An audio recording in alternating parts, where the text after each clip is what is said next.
One thing that's important to note is that the Soviet Union was far ahead of the United States in investigating paranormal phenomena such as remote viewing. And by far ahead, we're talking about 25 to 50 years ahead. Keegan, former assistant chief of staff for intelligence in the United States Air Force, stated the following: "The Soviets are working on dramatically exotic new weapons, 25 years ahead of anything ever conceived in the US. So awesome as to lead the Soviets to believe that in the coming decade, they would be capable of total neutralization of ballistic and submarine missiles." Now, they said this shit, and that still hasn't happened, so that's nonsense. That's a quote from 1977, obviously bullshit. The neutralization of the United States missile arsenal never happened. But the important thing is, what tests and compelling results led them to believe that this could potentially be the case? So much.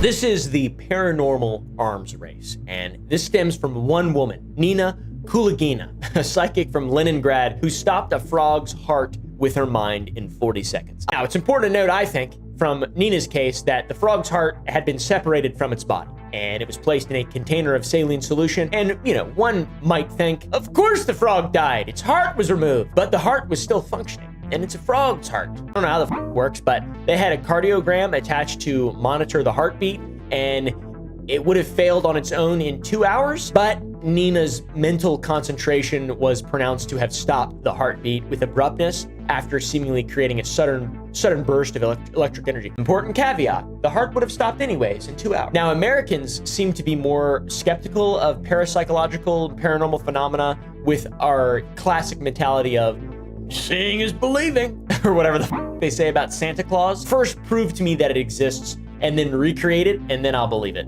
For some reason, the Soviets were much more open to studying unproven phenomena with the mentality of, we believe that something exists that has no normal rational explanation, let us investigate it. That seems like a pretty healthy mindset, actually, until, of course, the 1970s, when Harold Puthoff and Russell Targ convinced the intelligence community that remote viewing could be a viable collection tool for intelligence, and that was following controlled experiments at the Stanford Research Institute. In these Stanford experiments, a psychologist would sit with a psychic subject in a lab while a scientist would stand somewhere unknown to the psychic, maybe a vast distance, maybe a short distance in another room, and the psychic would describe the sight with a shocking level of accuracy.